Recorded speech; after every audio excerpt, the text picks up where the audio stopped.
You're obstructing a shared egress. That's a violation, Mrs. Rice. Verla Moonson, president of the Crestwind Hollow HOA, stood at the top of the stairs with a clipboard in hand and zero concern in her voice. My wife, Leora, 28 weeks pregnant, was holding the railing and pausing halfway down the stone stairwell to catch her breath. The rain was light, but the stone steps glistened dangerously beneath her bare flats. Verla didn't care. She only pointed. "Move along, or I'll fine you again. You've already been warned." Leora looked up, confused. "I'm not blocking anything, Verla reached forward and shoved her. Leora's scream echoed through the corridor as she stumbled and crashed down the next 3 steps. Her elbow hit stone first, followed by her hip. Her belly, our baby, landed last. What Verla didn't see, what she never saw coming, was that I was standing just behind her, 2 steps above, silent, recording. That camera she demanded I remove. I redesigned the housing. It still pings back to my server every time motion triggers, and it caught everything from the perfect angle. Subscribe if you believe HOA power needs to be held accountable, especially when they target families who can't fight back. I've waited to show this to the world. You're here for the moment it begins. My name is Kaylin Rest. I'm Chief of Security Risk for the Tri-State Transit Authority. I've coordinated evidence collection for attacks on public officials. I've trained field agents to write watertight incident reports that hold up in civil courts and federal oversight hearings. You think I can't dismantle a rogue HOA board? You think I'm going to let a woman like Verla bury this? I'm not here to rant about policy. I'm here because my wife could have died. And it wasn't the first time Verla had targeted her. Verla said our wind chimes broke uniformity, that Leora's maternity support belt was visually inappropriate for common areas.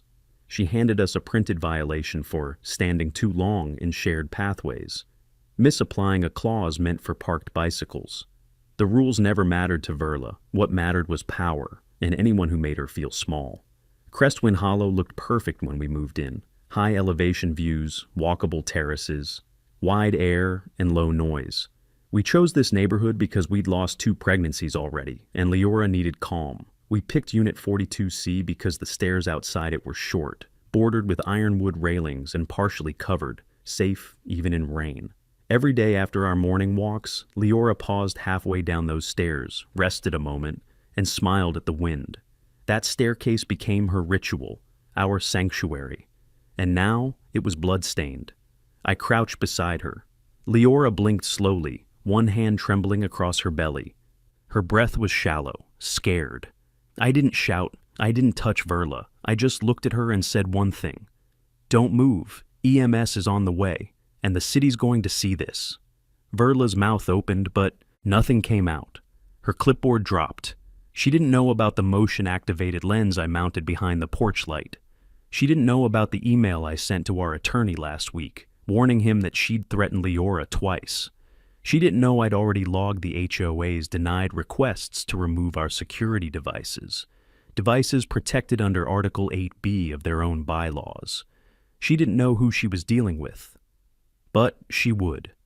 The rain kept falling. Leora winced. I slid my coat under her head, dialed the ambulance, and opened the encrypted file vault in my phone. The camera footage uploaded in real time, geotagged, time-stamped, watermarked with location metadata and device ID.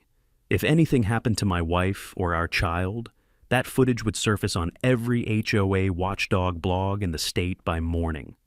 I stood slowly, and Verla took a step back. You don't need to scream to start a war. You just need to survive long enough to prove what they did, and who they did it to. For me, that war started the moment her hand touched my wife's shoulder, and ended the moment she realized I had been there all along.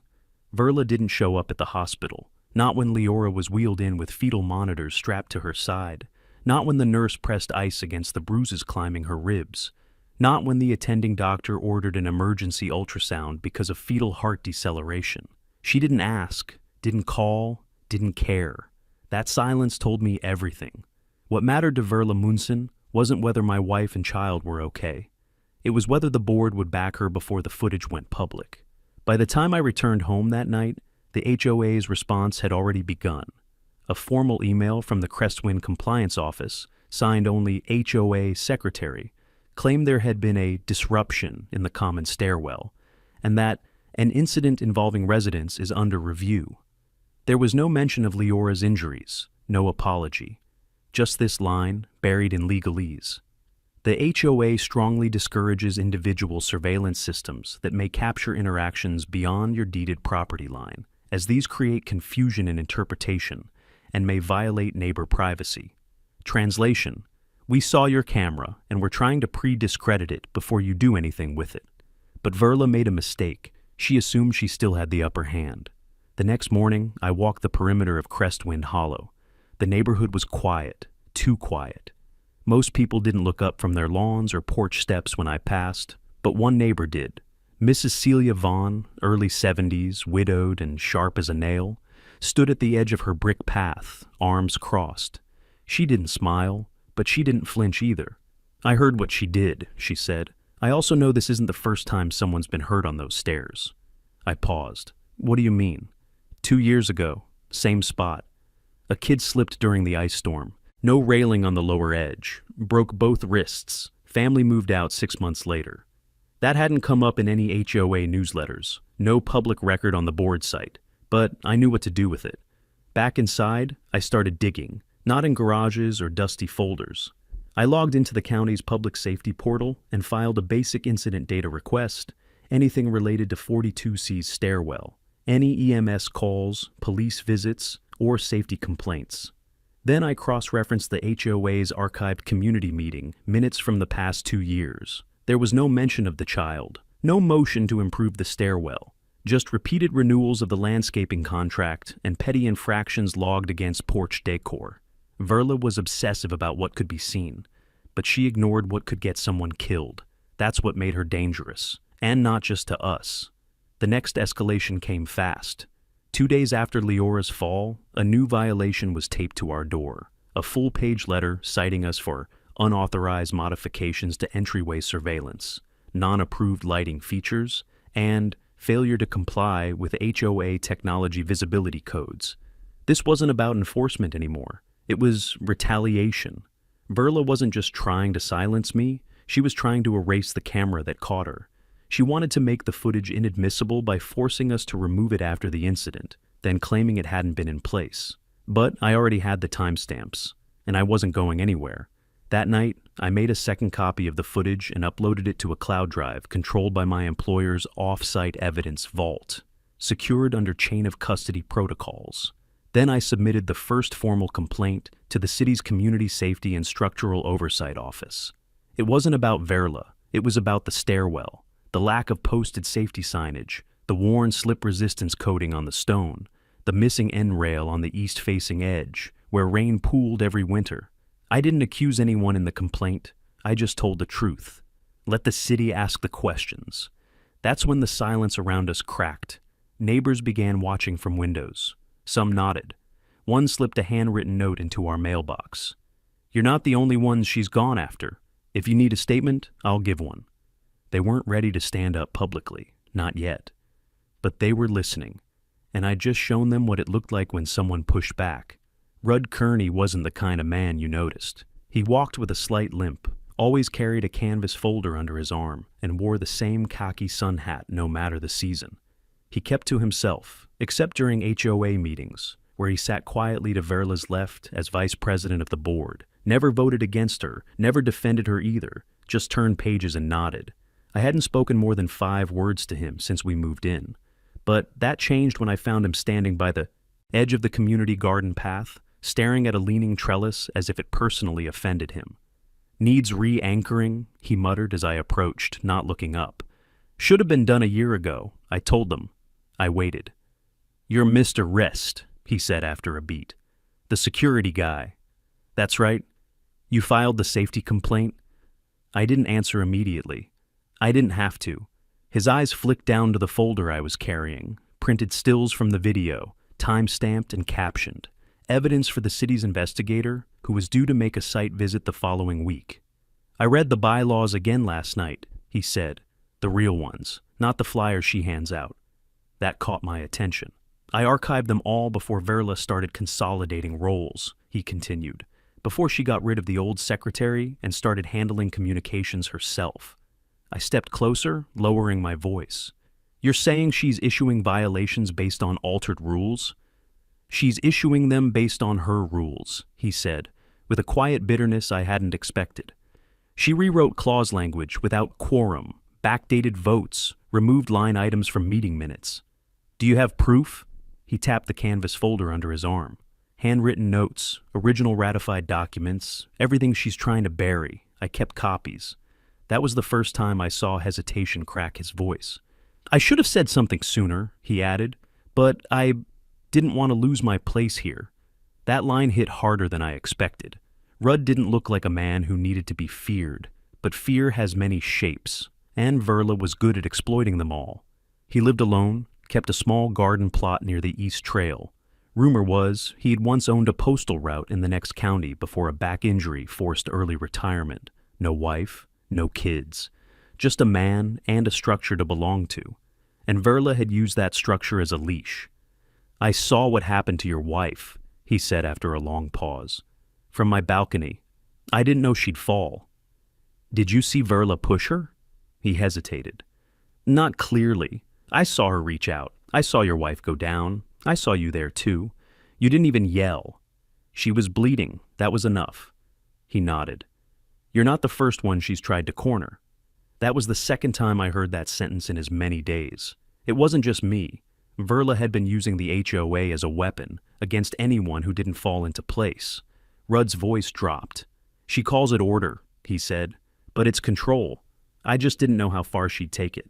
The moment stretched between us. I can't go public, he said. Not yet, but if the city calls, I'll answer truthfully. And if you need bylaws, board votes, or the real archives, ask. I still have keys to the storage unit, the real one. Not the one she shows the board? He smiled faintly. No, the one she doesn't know I kept access to. We stood there, two men under the shadow of a cracked trellis, in a garden built for show, but barely maintained. Around us, flowers bloomed from soil that had long gone dry beneath. I didn't thank him. I didn't need to. The tide had shifted, and the first crack in Verla's wall had come from the person sitting closest to her all along. 3 days after the fall, a new notice appeared, not taped quietly like the others. This one was stapled across the front of our door in bright red ink, visible from the street. Final enforcement warning, it read in bold block letters. Below it, 3 violations were listed: unauthorized surveillance technology, refusal to comply with HOA directives, and creating a hostile environment within shared spaces. Leora found it first. She didn't scream. She didn't even call me. She just sat on the edge of the couch, clutching the paper like it was some kind of verdict. I saw it in her eyes, the same look she had after the second miscarriage, that quiet fear that if we made noise, the world would take everything again. I took the notice and folded it. Outside, I walked the sidewalk that lined the front perimeter of Crestwind Hollow. It wasn't technically HOA territory. The outer path was managed by the county. The boundary line was marked by a low iron gate and a row of decorative planters. That's where I spotted 2 men in suits, taking measurements. One held a digital level to the incline of the west stairwell. The other took photos of the step angles and drainage grooves. Neither wore HOA badges. One had a patch on his jacket. City of Harper Glen, Infrastructure and Compliance Division. They'd come. My formal complaint had triggered a city-level inspection. Not an investigation into Verla herself, not yet, but into the safety of the shared structures Crestwind claimed to maintain. The stairwells, the handrails, the lighting, and all of it was public record. I stayed behind the iron fence, watching from the county sidewalk where Verla had no authority.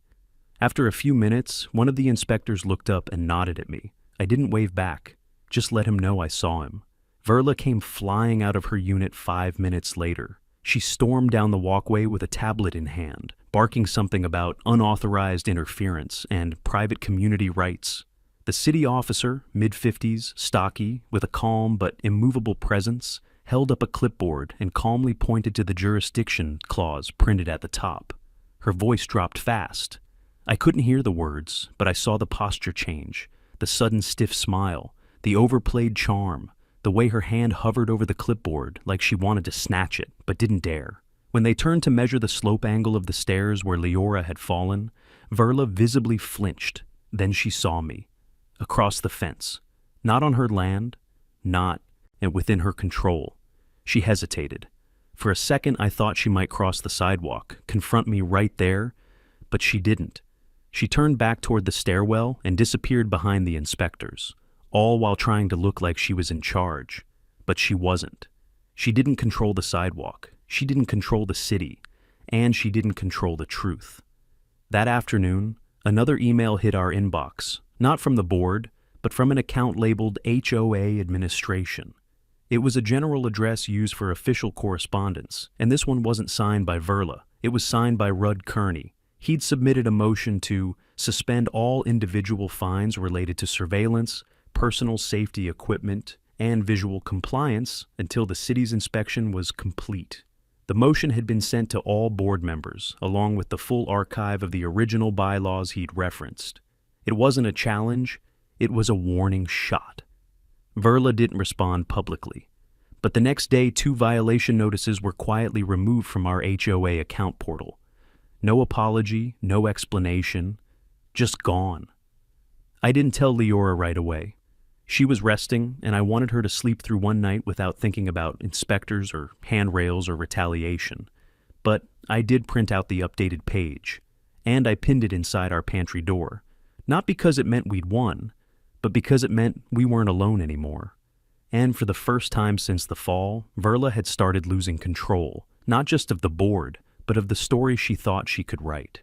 I parked in the far corner of the HOA lot that night, where the single floodlight flickered over the cracked pavement.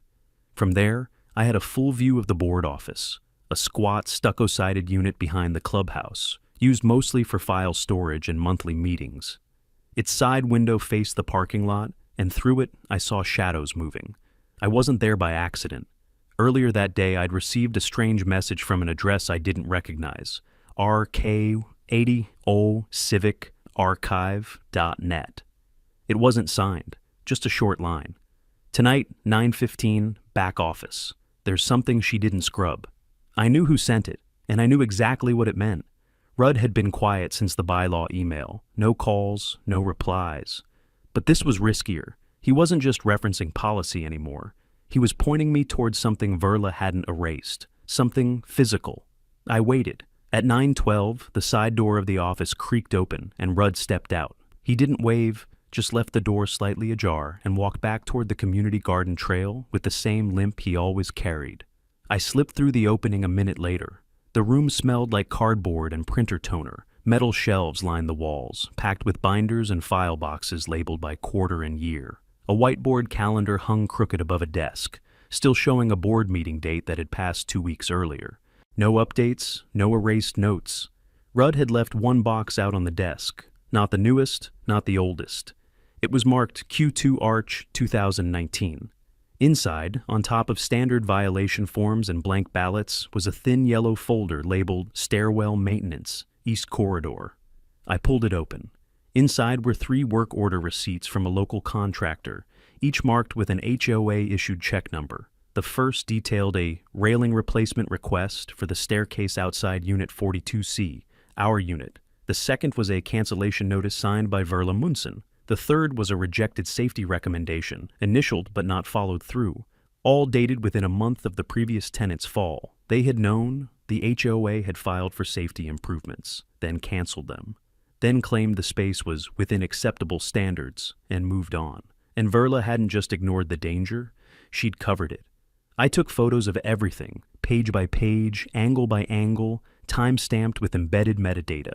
I didn't remove a single document, just cataloged it and placed it all back exactly as I found it. As I closed the box, I heard a key turn in the front door. I froze. The hallway light flicked on, and I ducked behind the supply cabinet as footsteps moved slowly inside. Not fast, not loud, just measured. Verla. She walked into the office like she owned it, paused at the desk, and looked around. Her eyes swept the whiteboard, the boxes, the untouched printer tray. Then she pulled a set of files from the top drawer and began flipping through them. I watched from the shadows as her face twitched. small, tight movements that told me she was searching for something specific, something she wasn't finding. She didn't stay long. 2 minutes, maybe 3. Then she shoved the drawer shut and walked out again, the sound of her heels echoing once across the concrete hallway before the door clicked behind her. I stayed in the dark for another full minute, breathing slow, making sure I hadn't left anything disturbed.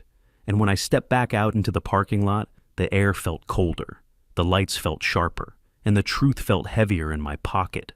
I had proof now, not just of the push, not just of retaliation, but of something worse. Verla had knowingly left a staircase unsafe. She'd removed evidence that could have saved someone else. And now that evidence was safe in 3 places: my server, my phone, and a backup vault the HOA couldn't touch. All I needed now was the right moment to hand it over, and the right hands to catch it. My office at the Transit Authority sat in a quiet building across from the city's emergency operations hub, tucked behind a concrete plaza lined with flagpoles and security bollards. Most days, the air inside smelled like stale coffee and disinfectant wipes. That morning, it smelled like purpose.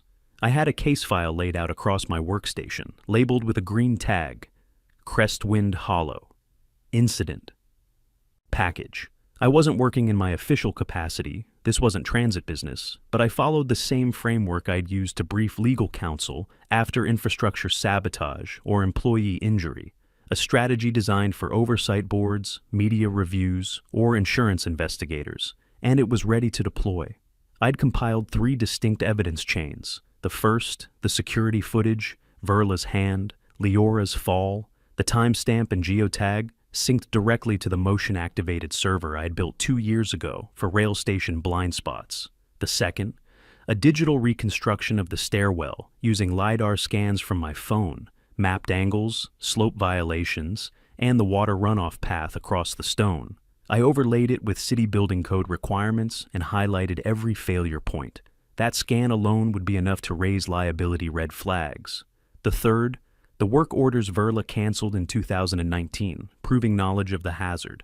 I had matched the check numbers to publicly accessible HOA bank transfers, showing that a safety budget had been approved, then withdrawn without explanation. It wasn't just negligence, it was active concealment. And now, with the city safety inspection underway, I had the legal leverage to hand it over, not to Verla, to her insurer. Crestwind Hollow's HOA policy was held by Baylark Community Underwriting, a mid-sized insurer that handled most of the private communities in the region. Their terms of coverage were standard. Any board member engaged in provable gross negligence, retaliation, or false documentation could trigger a coverage freeze, which meant that if I submitted this packet properly with a courtesy heads up to the right division, Baylark would initiate a provisional hold on Crestwind's liability coverage until their investigation concluded, and that hold would terrify the board. No insurance meant no legal buffer. No buffer meant every stair, light fixture, and sidewalk crack became an open lawsuit waiting to happen. I attached the files to an encrypted drive with a formatted report titled Structural Incident Documentation, Crestwind Hollow Common Area Fall. Then I included a cover letter addressed to Baylark's Community Risk Audit Team, marked Non-Litigation Notification, Duty to Inform. I wasn't threatening them. I was giving them time to act before someone else did. Before closing the lid, I called the city safety office. The inspector assigned to our case, Elise Barker, answered on the second ring. "We've completed the initial walkthrough," she said. "There are definite compliance concerns with the stairwell structure. Documented? In our internal file, yes. It will take about a week to issue a formal notice. But, off record?" She paused. "If I lived there, I wouldn't walk those stairs without a harness." That was enough. I thanked her, filed the call summary into my report, and uploaded the entire drive to a secure cloud location. Then I drafted a second version for Rudd Kearney, lighter, less technical, but enough for him to understand what was coming. I attached it to a burner email with no subject and hit send. My last act before leaving the office was locking the drive with a digital timestamp and tracking alert. If anyone outside the intended recipients accessed it, I'd get pinged. It wasn't about trust. It was about insurance. I stepped outside as the sun began to drop behind the plaza. My phone buzzed with a security alert. The city had uploaded their preliminary site report into public record. I didn't open it. I already knew what it would say. What mattered now wasn't proving the danger. It was letting the board realize what happened when someone documents everything, and what happens next, when the insurers do too. I spotted Rudd through the narrow blinds of the conference room, already seated at the long table. He wore the same sun hat he always did, even indoors, and had a thick manila folder resting in front of him. Verla stood at the head of the table with her arms crossed, talking over two other board members who looked more confused than concerned. I didn't need to hear her voice to know what she was saying, control the narrative, question the evidence, keep everything internal. But this time, she was wrong. I didn't go inside. I waited just outside the glass panel door until the murmuring faded and Rudd's eyes lifted to see me. He didn't blink, just nodded once, barely perceptible, and tapped the folder with his fingers. 10 minutes later, the door opened, and Verla stepped out with that same practiced smile she used at board elections and budget town halls, polished, polite, just enough charm to deflect questions before they formed. Except, she didn't see me waiting across the lobby. She flinched mid-step. I didn't speak. I didn't need to. Behind her, Rudd walked out slower, scanning the hallway before making his way toward me. His grip on the folder was tighter than before. "She wanted to table everything," he said, low and fast. Said the inspection was non-binding, and the video wasn't admissible because it wasn't submitted through HOA internal review. "She's trying to bury it? She's scared." I motioned toward the folder. "Is that what I think it is?" It's the board's formal project ledger from 2019 to 2023. I found the original contracts and comparison bids for the stairwell repairs. Her signature's on the cancellation notice, and the quote from the safety contractor shows the required railing was omitted for cost reasons. He handed it to me. "I've been sitting on it too long," he said. "I thought I was protecting stability. I didn't realize I was helping her erode it." I opened the folder to the marked tab and scanned the first page. There it was, Verla's name, the project reference code, and a handwritten note in the margin. Aesthetic not necessary, if path remains functional. That's what she called those stairs. Aesthetic. Leora nearly lost our daughter because of a canceled aesthetic. I closed the folder. "She's trying to hold a special board meeting next week," Rudd said. "On record, it's for updating surveillance compliance. Off record, she wants to push a vote to remove your family's residency privileges under the clause for hostile behavior. Can she? She needs 2/3. She doesn't have it.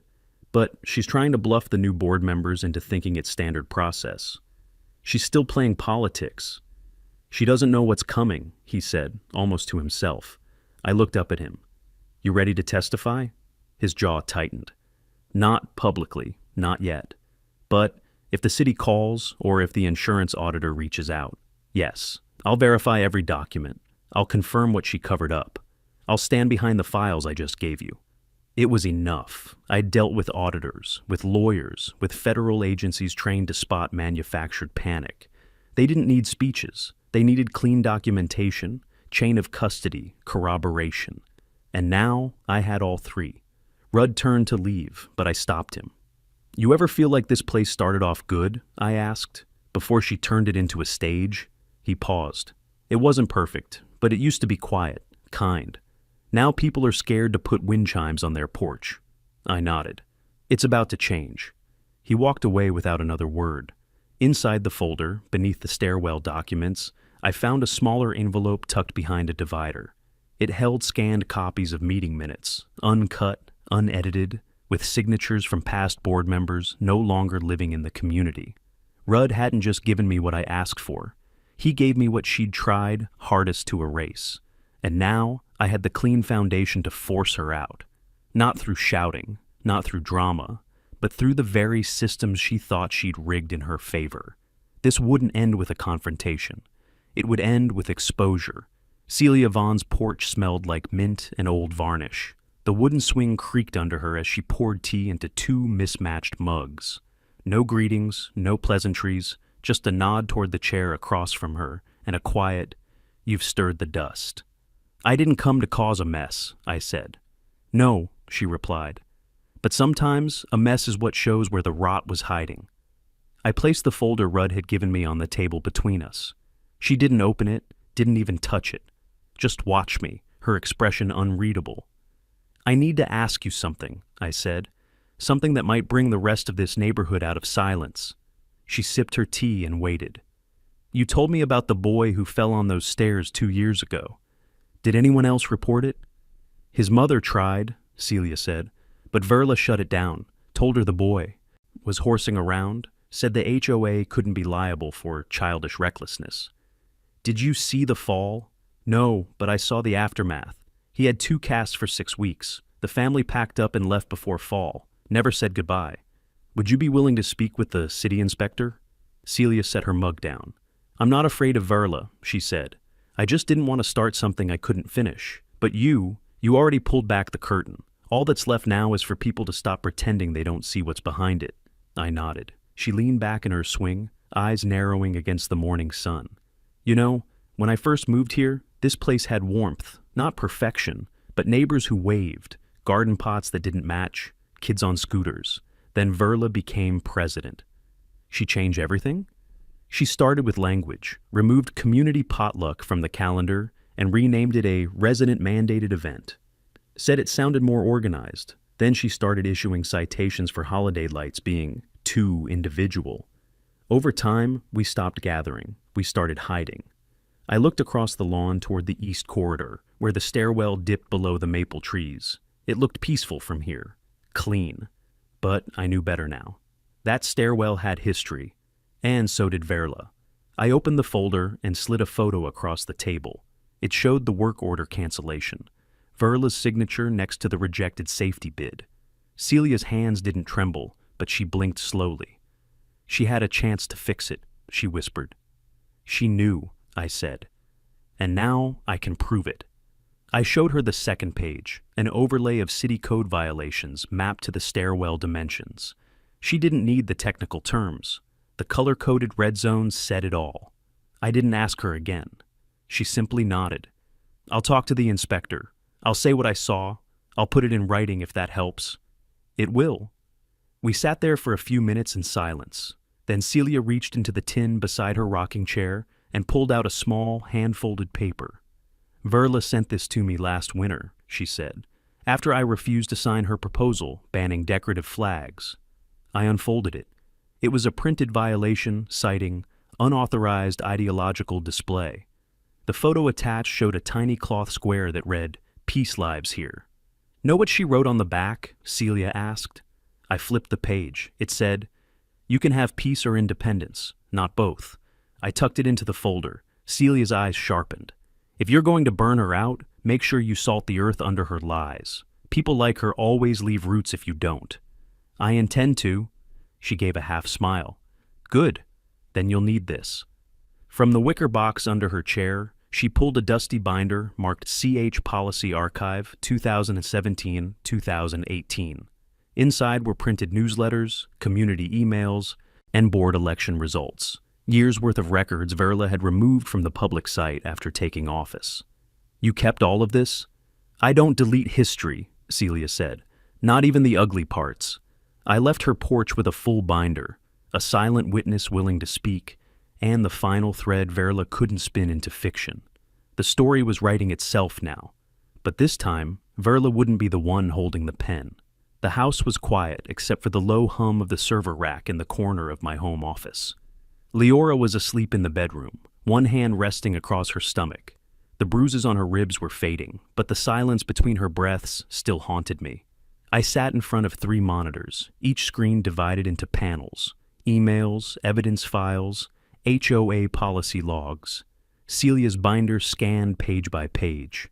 I didn't need to look at the footage again. I'd memorized the frame. Verla's hand extended, Leora's balance broken, and the way Verla stepped back like she hadn't done anything at all. What I hadn't done until now was stack it all together. I opened a blank master file titled Crestwind Submission Package, Final Draft. One by one, I began assembling the chain. The city inspection report came first, released that afternoon. It noted insufficient grip surfacing on the east stairwell, failed water drainage maintenance, and non-compliance with minimum railing height standards. The final paragraph was direct. Condition poses an elevated fall risk inconsistent with state-mandated shared access codes. Then I added the overlay I'd generated, the LiDAR stairwell scan, marked with failure zones. Then came Verla's signature on the cancellation of repairs. Then the testimonial letter Celia had emailed me, already notarized. Short, exact, and devastating. Then Rudd's ledger, proving the board had budgeted for repairs, then diverted funds. Every piece had metadata, timestamps, and traceable custody. Every statement was backed by a document or a witness. Every angle was accounted for. I wasn't building a complaint. I was building collapse. At 11:42 p.m., I received the final piece, a message from Baylark Underwriting, not official, but from a senior internal adjuster I'd flagged during my report's upload. Received, preliminary hold under review. Please do not modify submission history or associated chain documentation. Any alteration may delay process. I wouldn't touch a thing. They were moving. If the provisional hold was granted, it meant Verla couldn't sign off on repairs, legal responses, or resident actions without insurer clearance. It froze her authority in place. And if she tried to ignore it, the board itself would be in breach of their own bylaws. But I wasn't finished. I opened the HOA's resident portal, navigated to the meeting request page, drafted a formal petition to convene a special emergency board session, citing newly surfaced safety violations, official risk, designations and misconduct tied directly to the president's decision-making history. I attached 7 resident names, 5 of them anonymous for now, 2 public. Celia and Rudd had agreed to be visible. That was enough. I clicked submit.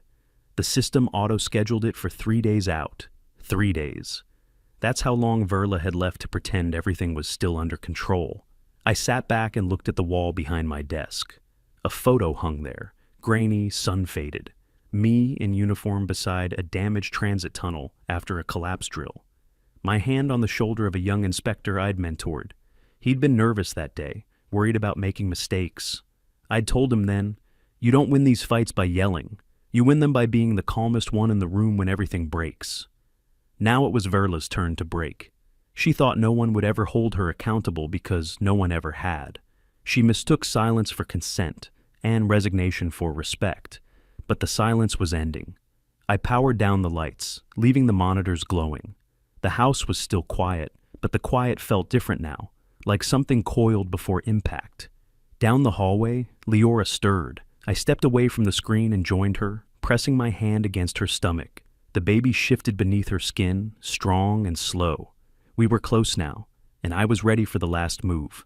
The community clubhouse always felt too polished, like it had been staged for a realtor's brochure and never touched again. Clean white walls, neutral paintings, a round table in the center, surrounded by high-backed chairs no one really wanted to sit in.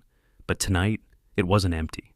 I walked in to find half a dozen residents already gathered near the entrance of the assembly room, murmuring in low voices. 2 board members, Janice Rowe and Barrett Flint, stood apart from the others, glancing periodically toward the closed doors that led to the meeting hall. Neither of them looked eager to go inside. Celia sat in the back, her hands folded over her lap like she was bracing for a storm. Rudd arrived seconds after me, holding nothing this time, not even his usual folder, just a tired calm I hadn't seen on his face before. "Verla's already inside," he said, leaning closer. "She requested a closed session, said she'd be briefing the board on a resident misconduct issue." I stared at him. "She's still trying to push the expulsion?" "She doesn't know," he said quietly. "Not yet."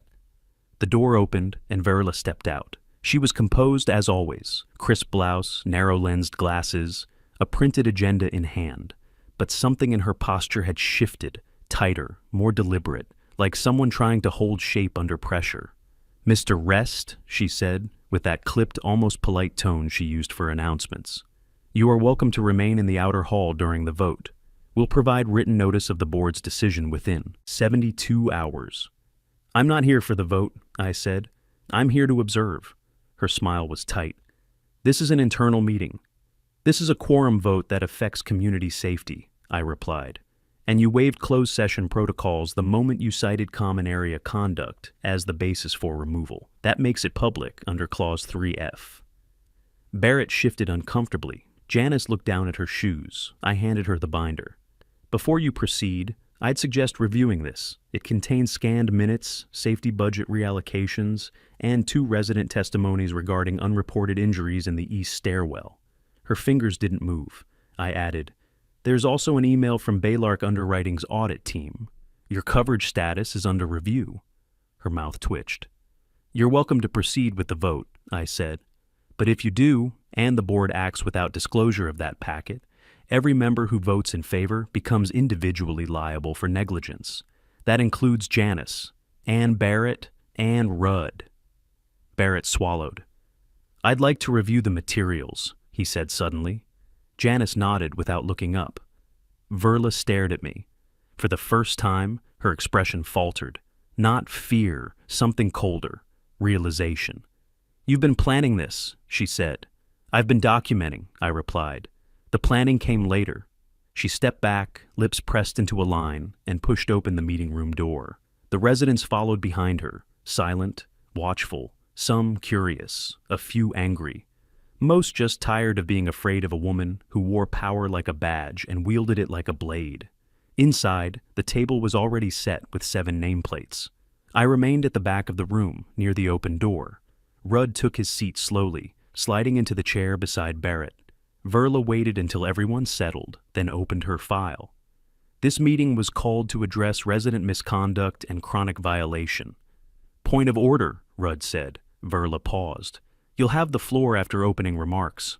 "No," he said, voice clear. "You don't get to open with a narrative when there's new evidence on the table. You haven't even acknowledged the city's report." She stiffened. "That matter is still under internal." "It's not internal anymore," Barrett cut in. "And if you think we're going to follow your agenda while the insurer is breathing down our necks, think again." The room froze. Verla's voice dropped. "This is a distraction tactic." "No," Rudd said softly. "It's a reckoning." For the first time in 3 years, Verla Munson didn't control the table, and she knew it. The room was too quiet. Verla stood frozen at the head of the table, her fingers gripping the edges of her printed agenda like it was the last artifact of control she still possessed. Beside her, Barrett had opened the binder I handed over, flipping through the scanned pages of canceled safety repairs and backdated maintenance logs. Rudd remained still, eyes forward, unreadable. Celia sat behind them in the public observation row, arms folded. She wasn't smiling, she didn't need to. "This board is not obligated to accept last-minute documentation," Verla said sharply, trying to reclaim the floor. "Our rules of procedure require all new material be submitted 5 business days in advance." "Only for voluntary submissions," Barrett replied. "Emergency safety disclosures override that under Clause 2D, and this," he tapped the page with the red city stamp, "is a safety emergency." Janice cleared her throat. "Has Baylark officially responded?" I stepped forward, holding a single sheet. "Preliminary hold was confirmed yesterday. As of now, all Crestwind Hollow HOA board actions involving resident discipline, safety protocol, or community structure are frozen pending their audit. You proceed without disclosure, you act without coverage." The words hung like a blade in the room. Rudd leaned forward. "I'd like to make a motion." Verla's head snapped in his direction. "I move to suspend the disciplinary review against Callan and Leora Rest, pending external audit findings. I further move to schedule a full membership meeting in 72 hours to discuss interim board reorganization." "You don't have the authority to—" Verla started, but Barrett raised a hand. "Seconded." "Discussion?" Rudd asked, now speaking directly to Janice. She looked toward Celia, then slowly raised her hand. "None." Rudd nodded. "All in favor?" Barrett lifted his hand first, then Janice. Then the younger board member, Thomas, who hadn't said a word all meeting. Finally Rudd himself, 4 out of 7, a majority. Verla didn't raise hers, she didn't move at all. Motion passed, just like that. The meeting shifted. Rudd closed the binder, folding his hands over it. "We'll notify residents tonight. An open floor meeting will be held here in 3 days. I'll request the city compliance officer attend, along with our Baylark auditor." Barrett turned to Verla. "You can remain in your position until the audit completes, but you are not authorized to issue fines, update documentation, or speak on behalf of the board without majority approval." Silence. Then Verla gathered her papers in sharp, deliberate motions and stood. "This is illegitimate." "No," Rudd said. "It's overdue." She didn't respond. She walked, not stormed, not stumbled, just walked, straight out of the room, past the residents in the observation seats, past Celia, past me. She didn't look at anyone. As the door clicked shut behind her, it felt like a lock had turned somewhere deeper than the room. I exhaled. Janice stood slowly and looked at me. "You were ready for this." "No," I said. "I was prepared. She's the one who thought no one ever would be." The meeting formally adjourned 10 minutes later. Outside, dusk had fallen. Porch lights flickered on across the neighborhood. I could see the east stairwell from where I stood on the clubhouse steps. It looked small from here, just another slope of stone under a tree line. But it wasn't small to me. It was where this started. And now, because she couldn't hold her hand to herself, it was where it would end. As I walked back home, neighbors stepped out onto porches and balconies. Some waved. Others just watched. One man I didn't know gave a small nod as I passed. No words. They didn't need to say it. They saw it now. Verla had fallen, not by outrage, not by rumor, but by the truth, documented, undeniable, and finally spoken aloud. The night after the board meeting, the rain finally returned to Crestwind Hollow. It came down slow and steady, washing the dust off driveways and the smug perfection Verla had built around herself. From our porch, I could see the stairwell glistening under the lamplight, every step wet and alive, like the stone itself was breathing again. Leora stood beside me, wrapped in a blanket. Her belly had grown heavy now. Our daughter would be here in less than a month. She looked tired, but there was color in her face again, something I hadn't seen since the fall. "They said the city's bringing in a new contractor," she murmured. "They'll rebuild the railings next week." "Full compliance order," I said. "They can't delay it anymore." She nodded, staring at the stairwell. "It's strange. I used to stop halfway down there to breathe. Now I can't even look at it without hearing the sound of my own scream." I reached for her hand. "Then we'll change what it means." From the sidewalk, faint voices echoed. The city crew marking the base of the stairwell with bright orange paint for replacement. Verla's house was dark. She hadn't been seen in 2 days. Rumor was Baylark had suspended Crestwind's policy and requested her removal pending investigation. The board had appointed Rudd as interim president until elections could be held. For once, silence didn't mean fear. It meant peace. Celia walked by with her umbrella, stopping briefly at the gate. "You two should come to the meeting tomorrow," she said. "The board's voting to rename the east stairwell." Leora blinked. "Rename it?" Celia smiled faintly. "They're calling it Leora's Landing." She walked on before either of us could answer. Leora stared down at the steps, rain glinting off the wet stone. "I don't want it to be about what happened," she whispered. "I just want people to feel safe again." "That's exactly what it'll mean," I said. I stayed outside after she went in. The rain had turned heavier, pooling in the corners of the steps. I watched the crew's paint begin to smear in the runoff. Soon they'd replace everything. New rails, new non-slip surfaces, new signs. But none of that was what mattered. What mattered was that the system that let Verla thrive had cracked wide open. The insurance audit forced a review of every Crestwind policy. The city inspection led to a county-wide check of all gated community safety codes. A single fall had revealed a network of negligence, and people were finally paying attention. Rudd visited later that evening, carrying a slim envelope. He didn't come inside, just handed it to me beneath the porch awning. "Official notice," he said. "Verla's removal vote passed unanimously." Inside was a simple letter from the board, short, factual, no embellishment. It listed her violations, the coverage breach, and the decision to remove her permanently from any future leadership position in the community. I folded it once and slid it into my jacket. Rudd hesitated before leaving. "You know," he said, "when you first moved here, I thought you were trouble." "I am," I said quietly, "just not for the people who follow the rules." He smiled, almost sheepishly. "Sometimes trouble's the only thing that fixes what fear breaks." When he was gone, I turned back toward the stairwell. The rain had slowed again, tapering into mist. The light above the entryway flickered once, then steadied. It looked different now, not as a place of danger, but as a reminder that silence is compliance and fear is the easiest weapon to hand a tyrant. That's what she never understood. You can control a neighborhood with fear, but not with truth watching, not with cameras recording, not when a single family decides to stop hiding and stand on the line you drew around them. Leora stepped out again, barefoot this time, the blanket gone. She looked at the stairs for a long moment, then took the first step down, slowly, deliberately, and stopped where she used to pause every morning. When she turned, she smiled through the rain. It wasn't victory I felt then. It was balance restored. And maybe that's what justice really is. Not revenge, not ruin, but the quiet return of what should have been safe all along. Trust me, you'll feel it. And tell me in the comments, what would you have done if it were your family?